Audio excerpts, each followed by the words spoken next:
Hey everybody, welcome back. And we're on the third problem in the more advanced practice section.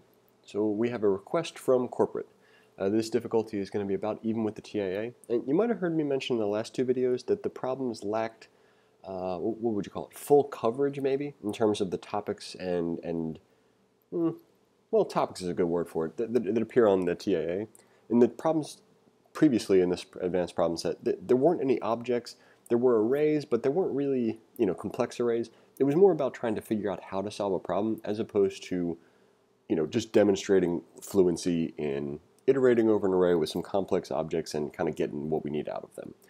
This is that problem. We have, as you can see, a complicated-ish array with a couple of users in it. The users have nested properties within objects. So this is going to be our bread and butter, can you manipulate an array with objects that are complicated? Okay, so let us walk through the idea for this problem. It is somewhat more complex than the first sections of this placement challenge. Okay, gonna have to change this because I, snagged this from the placement challenge. The problem will require you to write two functions. One function will accomplish a task of some kind, and the other function will be an assertion function that can be used to compare your answer with an expected answer. The first function you will write will be called generateSampleView. The input for this function will always be an array of objects, theoretically a result of a call to an API or database. GenerateSampleView will take this array as its parameter and return an array of strings based upon conditions that we will describe in a moment. The format of this input array of objects is described below. So we've got a bunch of users, we've got an ID, they have an address. The address is itself an object. Same thing for the company. Inside of the address object is another object for the geography. And okay, excuse me. Note, your function will be tested with a longer input, but the format will remain consistent for each user in the input array.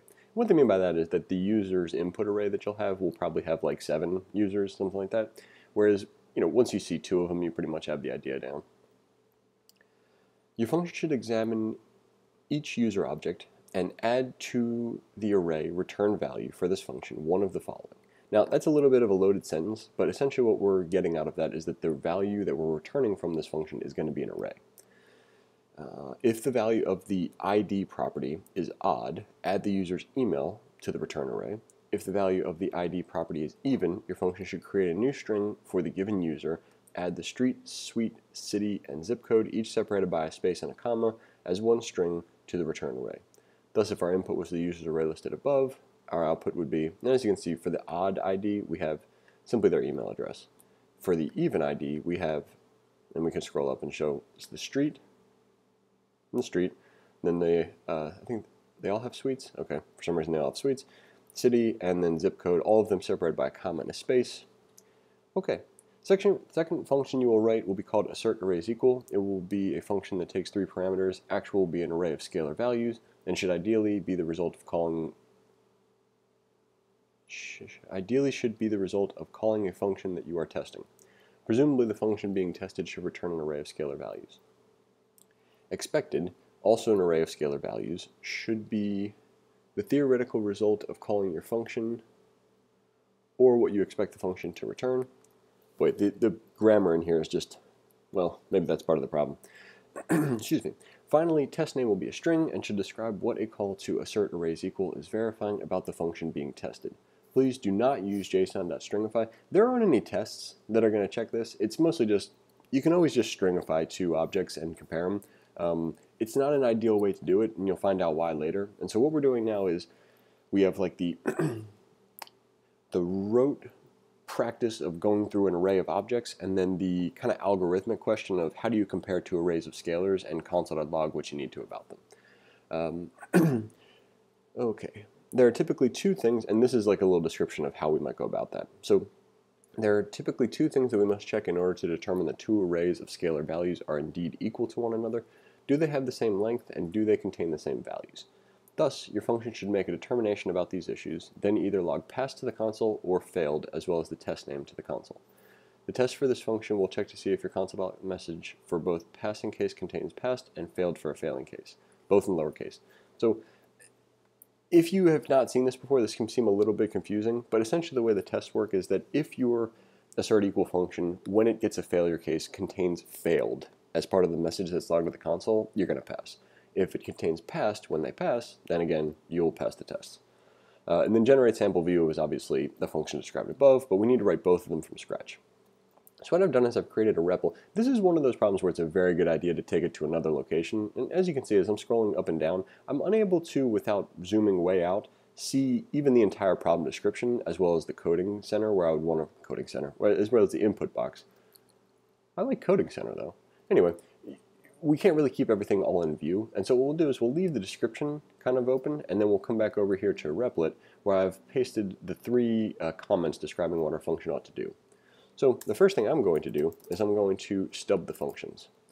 By stubbing the functions first, I give myself a nice scaffold of what the end result's going to look like without having to, well, what is it? No fuss, no muss. So assert array is equal. Assert array is equal takes an actual and expected. I'm going to scroll this on over. Actual and expected and a test name. And okay, so we got a couple more things that we want to put in here in order for our test suite, which we're going to make here, to look nice and proper. So here's our variable array of users. We've got an output variable defined here. And what we're going to do for that is we're going to change that to be expected. We're also going to say variable actual, and let's say actual 1 and expected 1. And the reason is that sometimes it can confuse people if you name the variable that you're going to pass in as an argument the same as the parameter. And since we're trying to get a distinction between parameters and arguments going, we'll leave this as actual 1 rather than actual. So actual 1 is going to be a simple call to our function, which, as we can imagine, is going to take a users array. Boy, I just said that that's what, so we'll call this sample users. Okay, and we'll do.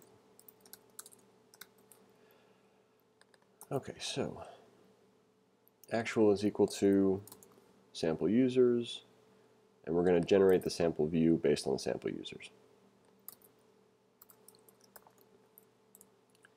Then, as we have those two, we'll want to make a call to assert arrays equal. Assert arrays equal is going to take actual 1, expected 1, and creates the sample, the correct sample, oh geez.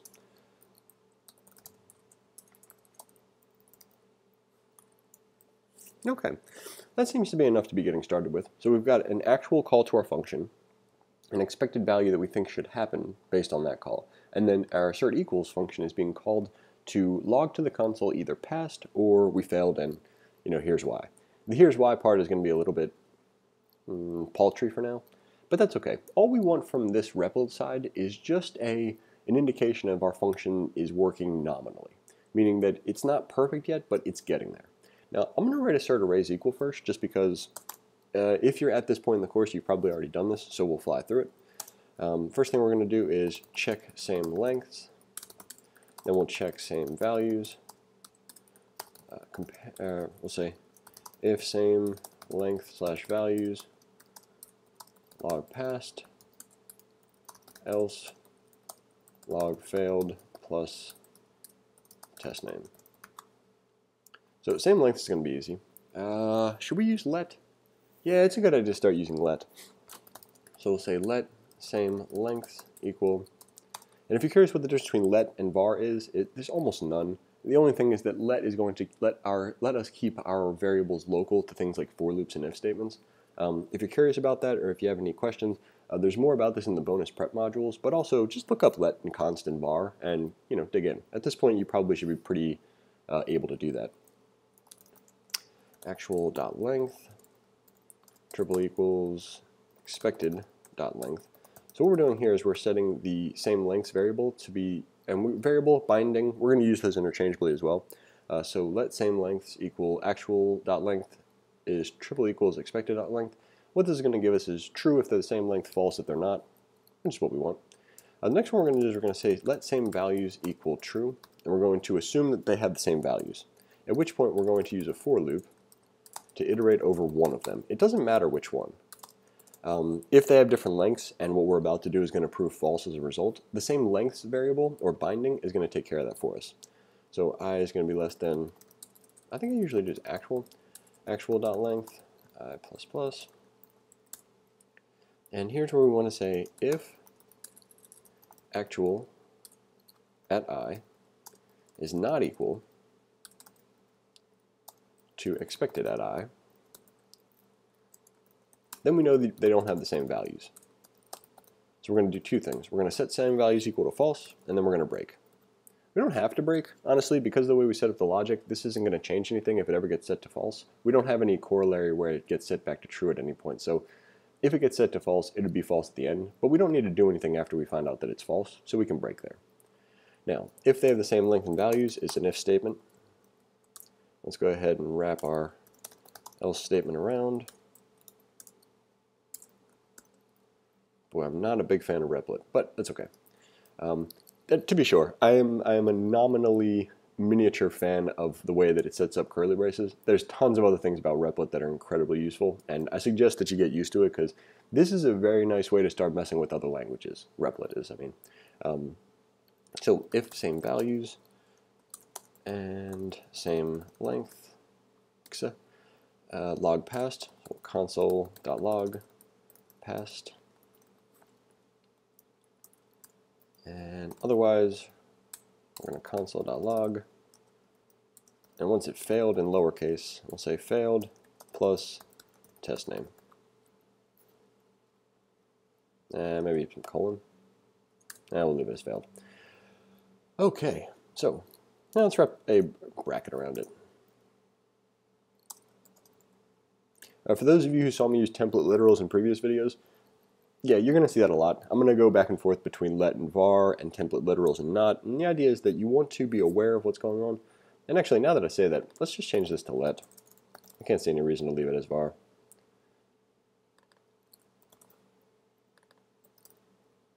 Okay. Okay, all right. We got this. Now I'm going to get rid of all the comments inside of here and kind of like scrunch it down a little bit. One of the things that can be helpful is if we know that this function is, accurately done, we have a pretty good idea of what it does in the first place. We don't really need these comments anymore. These comments are useful if we're writing the function out or if we haven't used the function before, but since we're pretty well practiced with assert arrays equal at this point, we don't really need those comments. Okay, so got our call to the function. We've now written our assert arrays equal. Now let's talk about the generate sample view, and this is where I want to come back and look at this part.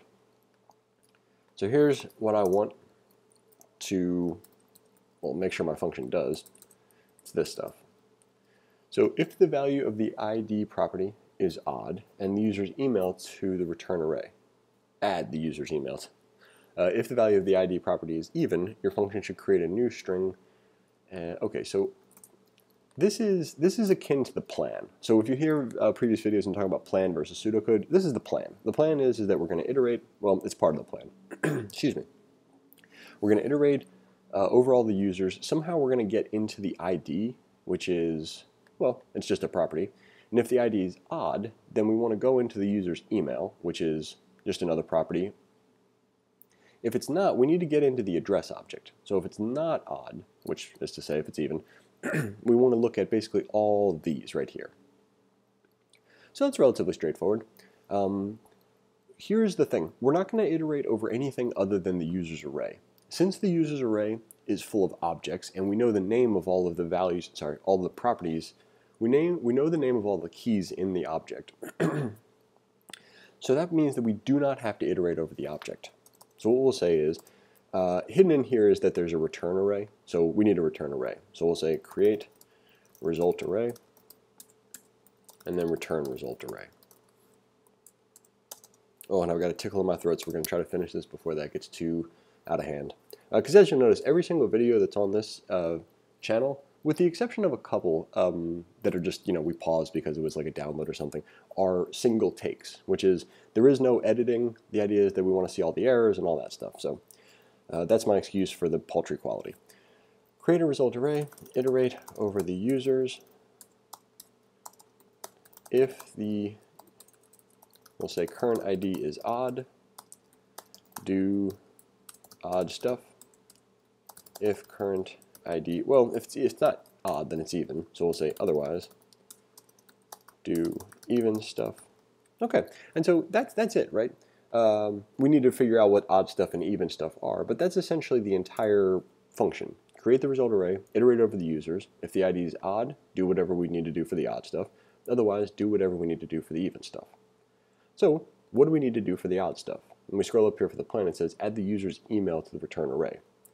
So there's two ways to go about this. One is to continue writing the pseudocode. The other is to code what we have so far and then come back to the pseudocode.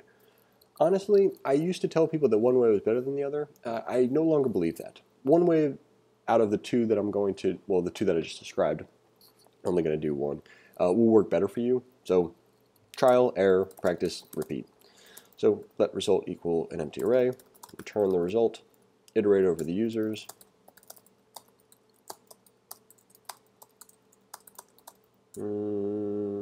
users.length,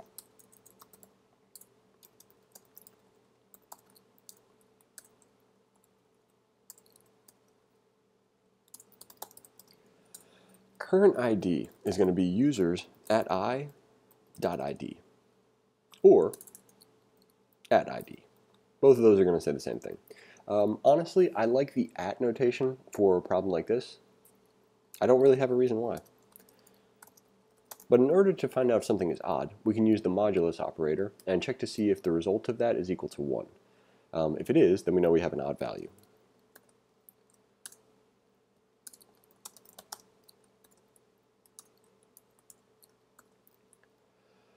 Okay, do odd stuff, we can leave that, and do even stuff, we can leave that. Although, the odd stuff is pretty simple, right? The odd stuff is just add the user's email to the return array. If we scroll down here again, we'll confirm that the way we accessed ID is exactly the way that we'll access email. So we'll come back up here and say result.push users at I at email. Excellent. Now the other stuff. The other stuff is a little bit more complicated. We need to get the street, suite, city, and zip code. So do even stuff is going to be a little bit more robust. What I would say that I'm going to do is I'm going to create a result string. And by result, of course, I mean address.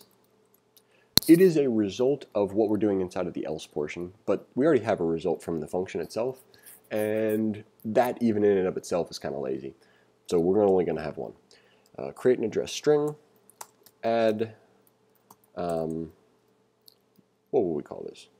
Add necessary components. Push, or we say add to result array. That's why it's a good idea to not have called this the result string, because, well, actually, that might be a reason why you would call it the result string. Push the result string to the result array. Again, one of those things where you're going to have an eventual style and a way that you like to do these, and provided that you pay some attention to the software engineering principles underneath of, sharing code with other people and yourself in the future, there's probably a wide range of, what would you call it, acceptable answers. So do even stuff is not really helping us anymore, so let's go ahead and get rid of that. Same thing for, well, we'll leave do odd stuff. Create an address string. Let address equal a string. Add necessary components. So we could do this in one line, we could do it in separate line. I'm going to do it in one line. And the reason is that I feel like doing it in one line. So we're going to add to the address a bunch of things. We want the street, suite, city, and zip code. All of those are in the address. So the first thing that I'm going to do is I'm going to say let address object equal, and it's going to be users at I. I'm going to scroll down here and just make sure. The address is the same level as the email and the ID. So to get the address, we're going to do the same idea, at address. So address is equal to address object dot street. I think we said we need to use bracket notation. Address.street plus a comma and a space plus, and here is where the doing it in one line versus doing it in multiple lines is a preference thing. And once I write this, you'll get a keen sense of whether your preference lies with this or with, oh my god, that's terrible, you need to separate them.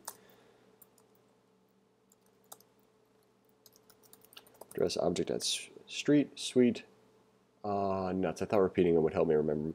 Street, suite, city, and zip code. City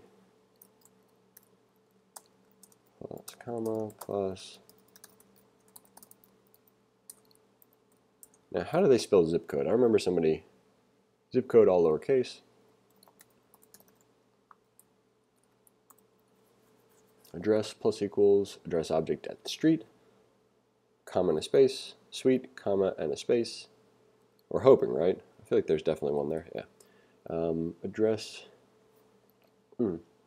Excuse me. Address object at city plus address object at zip code. Okay, let's just assume that we did that correctly. If it didn't, we can come back and fix it. So we'll say result.push address. Okay, so that's it, right? And the fun part, and the reason why I would suggest so heavily doing things in the order that we did, if you're presented with a problem like this, is that now we only have to hit run. That's the last thing that we need to do before we might need to go back and examine some of this code. Now, I was a little bit reckless and didn't test assert array is equal, but I'm pretty confident that it looks right. And if it's not, we'll just go and fix it. Okay, so if we hit run and we see passed, oh geez, something else. Okay, same lengths is not defined. At assert array equal, esteemed analysis, that's a cool little name they gave it. JavaScript line 41. So let's scroll down to line 41. Same values and same lengths.